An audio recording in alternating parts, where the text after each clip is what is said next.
On vous souhaite la bienvenue à ériclatour.com. Dans quelques instants, on vous parle de sécurité alentour de nos écoles à Saint-Jean-sur-Richelieu. Mais d'abord, vous connaissez Claude Raymond. Une nouvelle médaille va s'accrocher à son cou, celle de l'Assemblée nationale du Québec.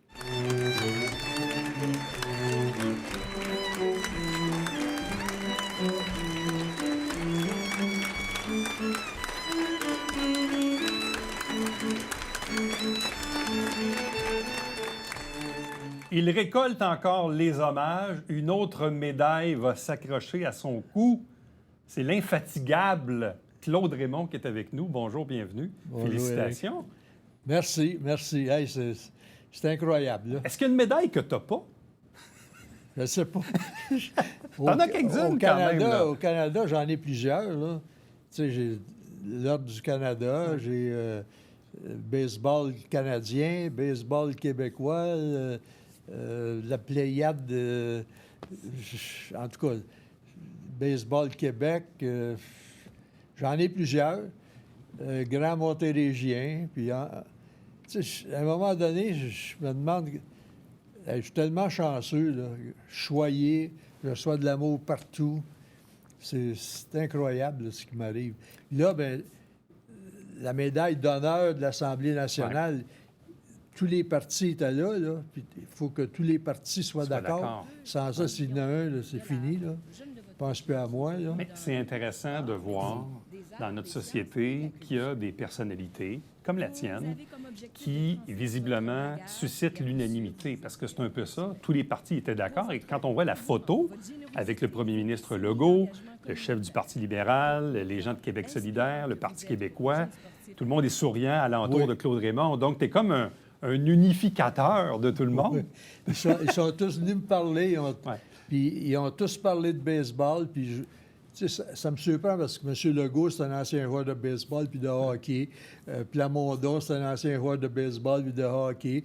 Puis Tanguay, Marc Tanguay, lui aussi, il a joué au baseball. Puis Manon Massé, elle n'a pas joué, mais elle a suivi ça. Puis il me racontait des histoires comme des fois leur père les amenait en auto juste, mettons, un samedi après-midi ou un dimanche, juste pour écouter le baseball, dans l'auto.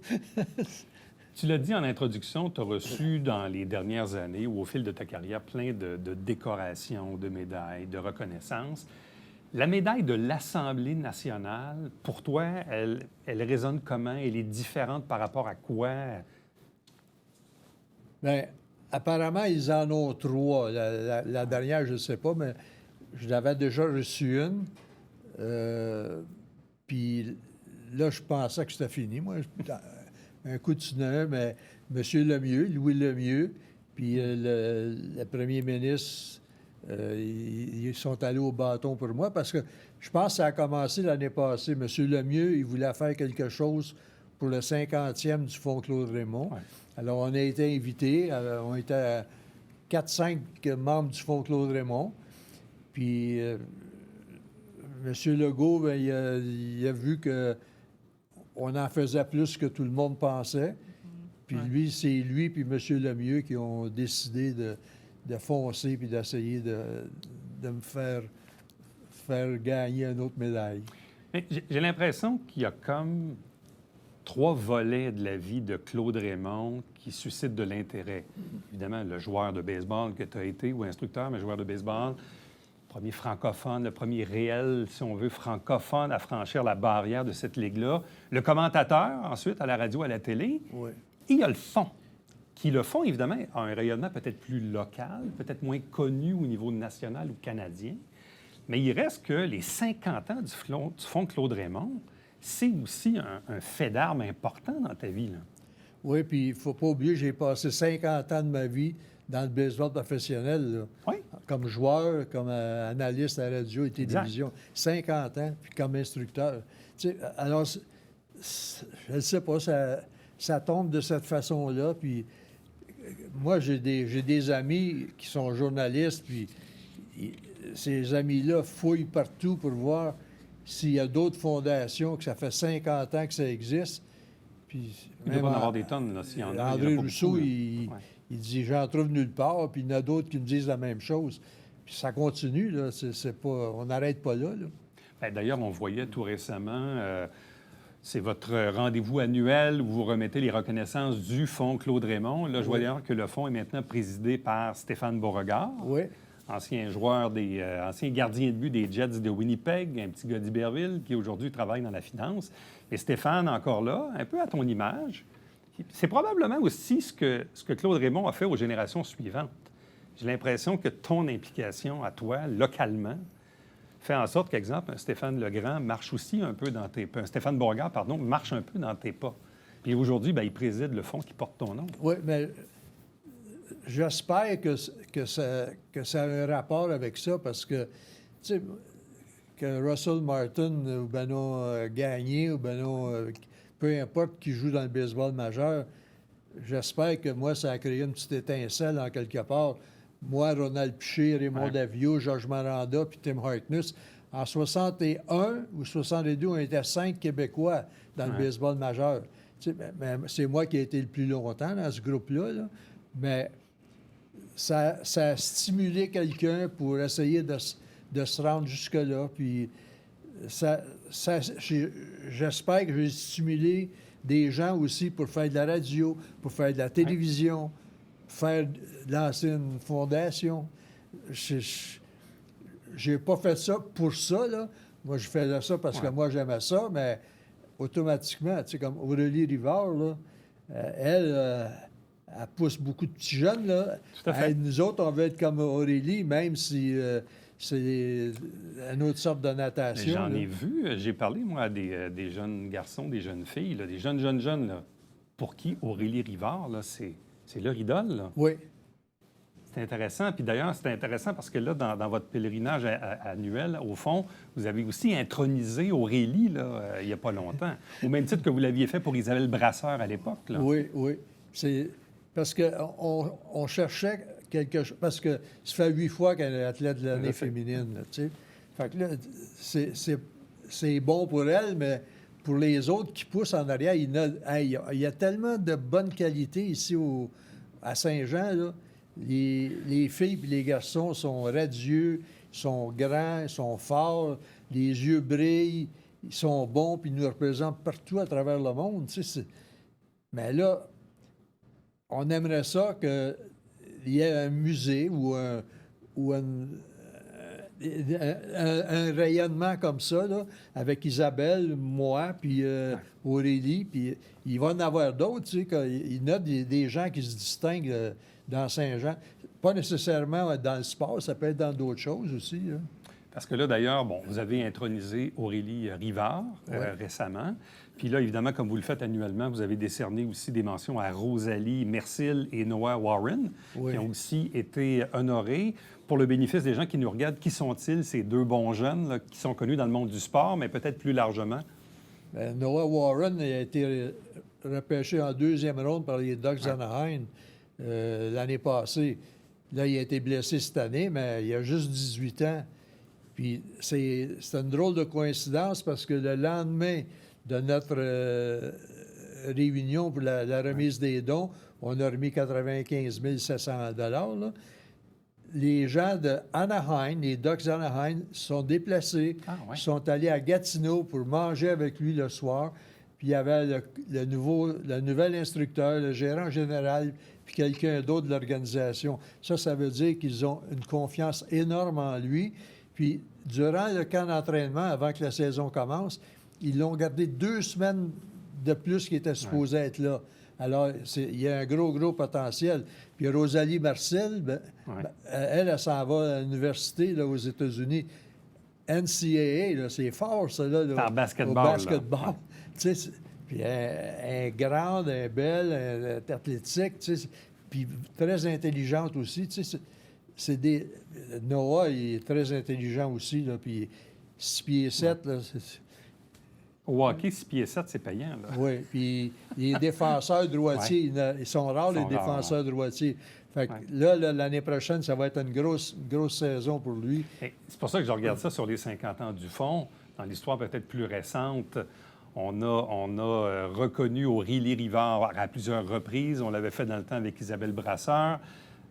Et là, bon, on le fait avec Rosalie Mercil puis Noah Warren, qui peut-être dans 10 ans d'ici vont à leur tour inspirer d'autres jeunes, puis la roue tourne pendant ce temps-là. Oui. Ben, tu sais, tantôt, tu as parlé de Stéphane Beauregard. Et Stéphane? Stéphane, il a joué dans la Ligue nationale longtemps. Là. Tout à fait. Puis, tu sais, ça peut être un autre candidat, ça.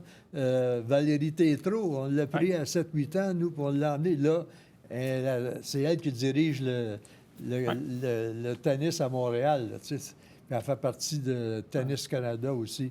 Tu sais, c'est des gens extraordinaires, là, puis ces gens-là méritent peut-être, mais il y a peut-être quelqu'un dans les arts aussi, en culture, l'éducation, les sciences, qui, à Saint-Jean, bien, nous autres, on n'a pas le temps vraiment de s'en occuper. Ça, c'est intéressant que tu le dises, parce qu'il y a quelques semaines, je faisais une entrevue avec votre collègue Jean Moreau. Oui. Justement parce que, bon, on associe beaucoup le Fonds Claude Raymond au sport, on comprend le lien, mais en même temps, il y a plusieurs années de ça, vous avez aussi ouvert le fonds à tout le volet art et culture et sciences.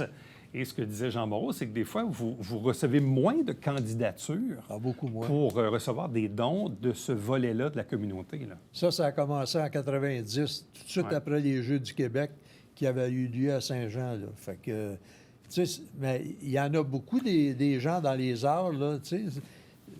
Moi, je pense à des chanteurs, là, puis des acteurs qui viennent de Saint-Jean, puis qui se sont signalés, là, tu sais. Là, le 97 000 et quelques dollars, là, vous avez remis ça à qui, dans le fond? À des organismes du milieu? Des organismes. Je pense qu'il y avait alentour de 70 bourses à des jeunes individuellement. Là. La Corporation du Fort Saint-Jean nous aide beaucoup aussi. On a remis 5 000 à Nicolas Laframboise en ski. Lui, il veut aller aux Olympiques. On a remis 5 000 aux jeunes Langlois en âge libre, Thomas Langlois, 3 000 à Étienne Papineau. Tu sais, tout ça, là, ça roule. Puis en tout cas, on a fait au moins 100 chèques là, pour les jeunes ce soir. Revenons à la remise de la médaille de l'Assemblée nationale le 8 mai dernier à Québec, entouré de tous les chefs de parti. Quand tu étais dans l'enceinte là, de l'Assemblée nationale puis que tu reçois ce genre de décoration-là, à quoi tu penses ou à qui tu penses? Bien, j'ai pensé à mon père et à ma mère. Ouais. Eux autres, ils m'ont donné une discipline. Puis mon père, il disait pas grand-chose, mais quand il parlait, ça voulait dire quelque chose. Ma mère, elle nous protégeait, puis elle nous aidait, puis tout ça. J'ai pensé à eux, puis ensuite, j'ai pensé aux œuvres, à l'OTJ, les œuvres des terrains justes Saint-Jean, la Bégaborio qui menait ça. J'ai pensé à André Petit. J'ai pensé à mes années que j'ai passées à Villeray, à Montréal, dans le junior. Les années que je faisais du pouce pour aller jouer junior à Montréal. J'ai pensé à tout ça parce que l'introduction que Mme Roy a fait de moi, c'était très, très bien, mais tu ne peux pas t'empêcher de penser à tout ça. Là. Il y a 70, il y a 80 ans, comme dans mon livre, j'ai commencé à jouer au baseball à 5 ans. Là, je suis rendu à 86. Là. Fait que, tu sais, il y a au moins 80... Il y a 8 décennies là-dedans. Là. Tu vas faire des jaloux. C'est quoi la recette du bonheur ou de la santé de Claude Raymond? Qu'est-ce qui fait qu'à 86 ans, tu es assis devant moi, mais tu n'as surtout pas l'air de 86 ans? C'est ça qui est terrible. Je me sens pas comme... je me sens pas plus vieux que 60, moi, là. Ça paraît. Non, mais... Ça a l'air de ça. Oui. Chez nous, mes parents n'étaient pas riches, mais on n'a jamais manqué de bonne nourriture. Ma mère était bonne cuisinière, elle nous faisait des bons repas. Puis, quand on était jeunes, on jouait tant qu'il y avait de la lumière dehors, puis nos parents nous laissaient jouer, on jouait, bon, on était toujours actifs. Puis, avec la Fondation, plutôt que de rester chez nous à rien faire, ça me pousse dans le dos. Puis, tous ces jeunes-là, ils me reconnaissent, puis ils me remercient. Tu sais, ça, là, c'est...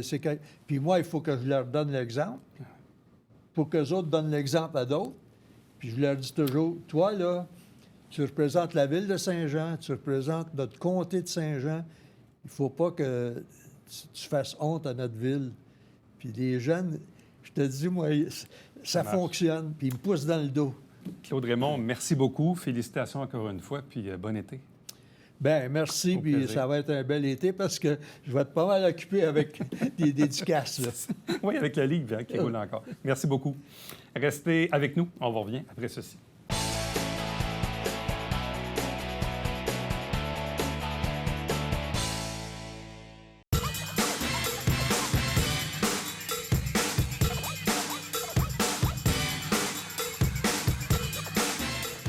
Dimanche, 9h30, Télébingo, on vous attend.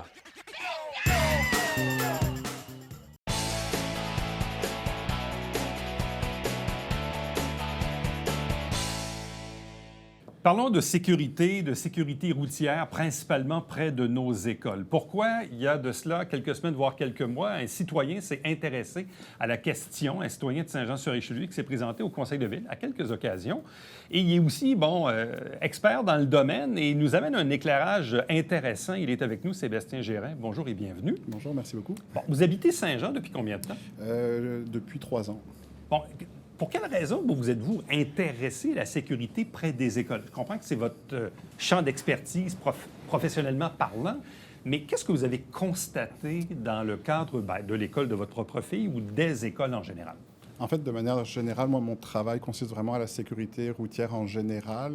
Et lorsque ma fille est rentrée à l'école en maternelle, j'ai constaté certaines choses qui étaient surprenantes en termes d'aménagement, en termes de sécurisation des abords d'école. J'ai préparé un petit dossier que j'ai transmis à la ville.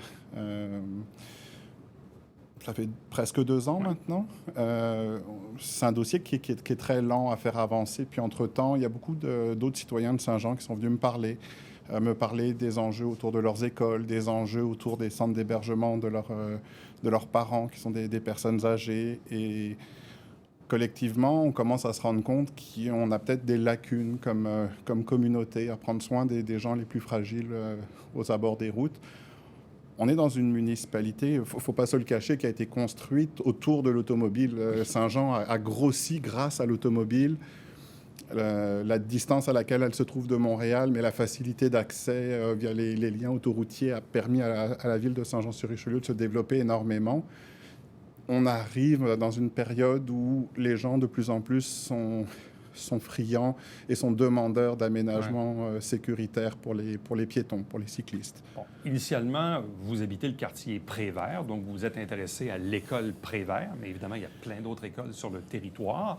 Comme vous dites, Saint-Jean s'est construit autour de l'automobile comme toute bonne ville de banlieue. Il faut assumer ce qu'on est, mais en même temps, on est en transformation. Je vois qu'au fil du temps, là, on met des bollards, on met des saillies de trottoirs, on met des traverses. On voit qu'il y a un effort qui est fait parce que les citoyens interviennent, les conseillers municipaux interviennent. On veut sécuriser nos écoles, mais est-ce qu'on fait les bonnes choses? On pose des actions à minima. On fait vraiment un espèce de strict minimum pour politiquement assumer qu'on a posé un geste, mais on ne se place pas nécessairement dans un mode solution à moyen long terme. Aujourd'hui, la solution toute désignée de la municipalité, c'est l'implantation de panneaux d'arrêt. Un problème, un arrêt. C'est systématique ou presque. C'est pas nécessairement une bonne pratique. C'est pas une bonne pratique sur le plan environnemental, mais c'est pas non plus une bonne pratique sur le plan de la sécurité routière.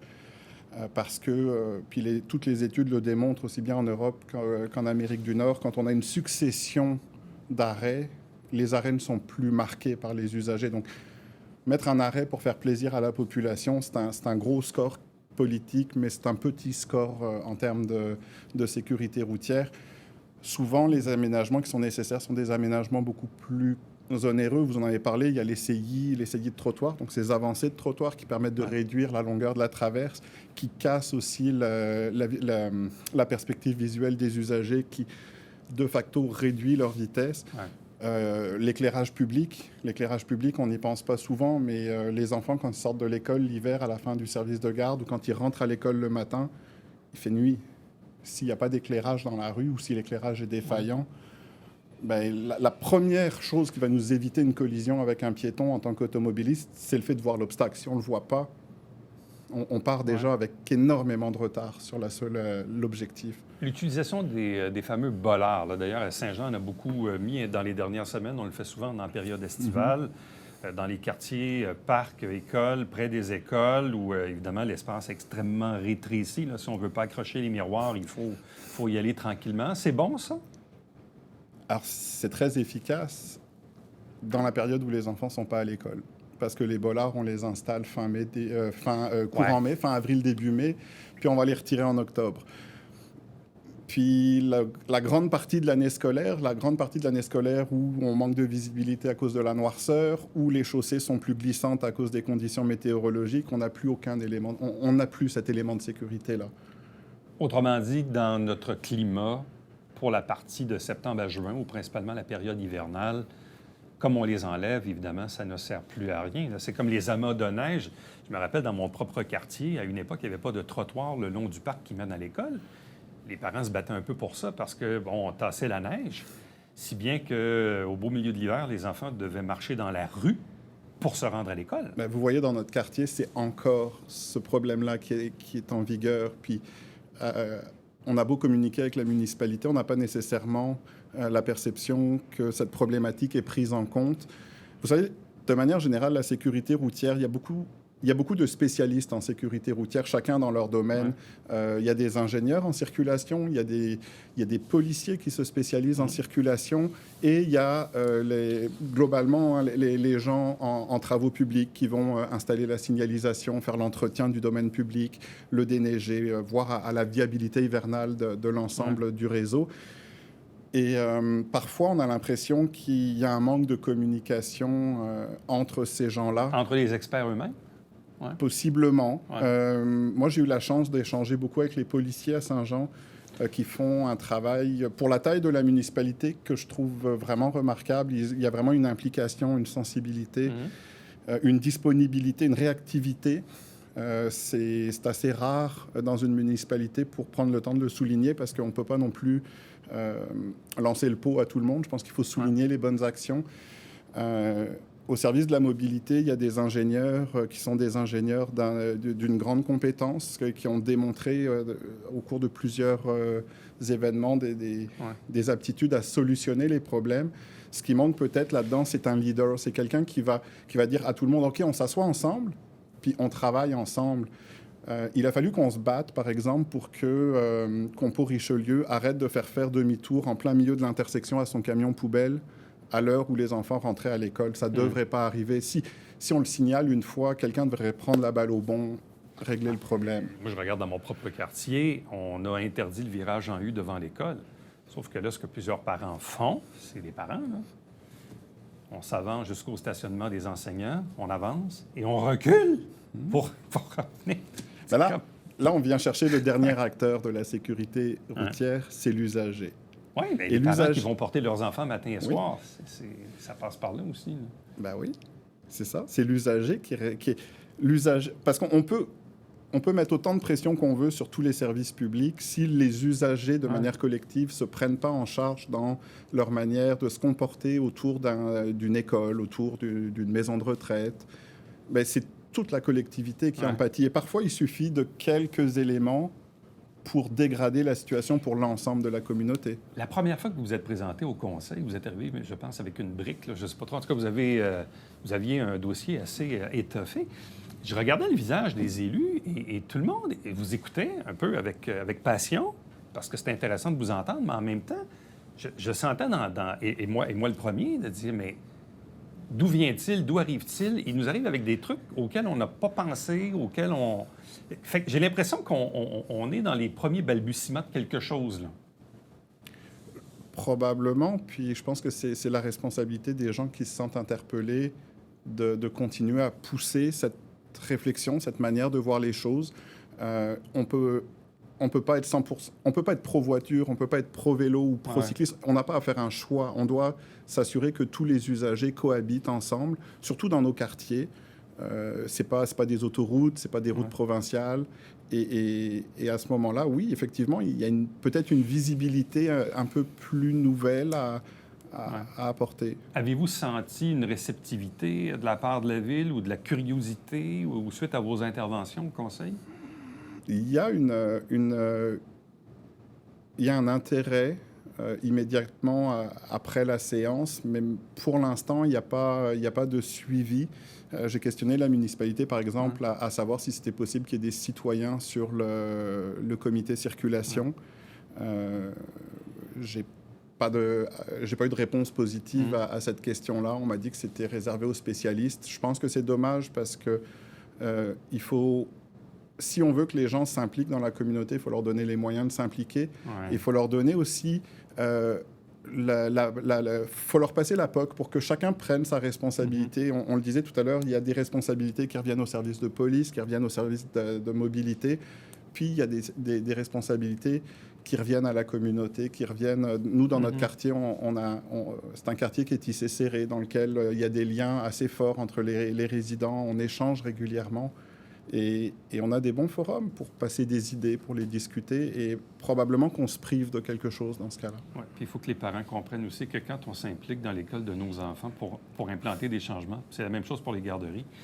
Malheureusement, c'est peut-être pas vos enfants qui vont bénéficier de ces changements-là. Je regarde dans le cas de mon école, toutes ces belles améliorations-là dont on a parlé ont été faites, mais bon, c'est pas mes enfants qui en ont bénéficié, mais les suivants. Il faut donner aux suivants, hein, c'est un peu ça. Je le vois dans le cas qui me préoccupe pour l'école de ma fille. On me dit, Monsieur Gérin, c'est pas sur le prochain plan triennal, mais peut-être sur le suivant. Alors, quand on parle de peut-être le PTI qui va suivre le prochain nouveau PTI, ma fille sera probablement rendue au cégep, effectivement. Probablement, ou à l'université. Un gros merci. Bravo pour votre implication. Puis les questions que vous soulevez, je pense que c'est intéressant qu'on puisse se poser des questions à l'égard de ça. Savoir un peu comment on veut imaginer aussi nos villes, comme vous le disiez tantôt, qui ont été bâties autour de l'auto. Mais là, maintenant, il faut peut-être penser autrement. Puis un panneau d'arrêt ne règle pas tout. C'est ce que je comprends. C'est ça. Merci beaucoup. Merci beaucoup. Bonne journée. Et restez avec nous. On va revenir après ceci.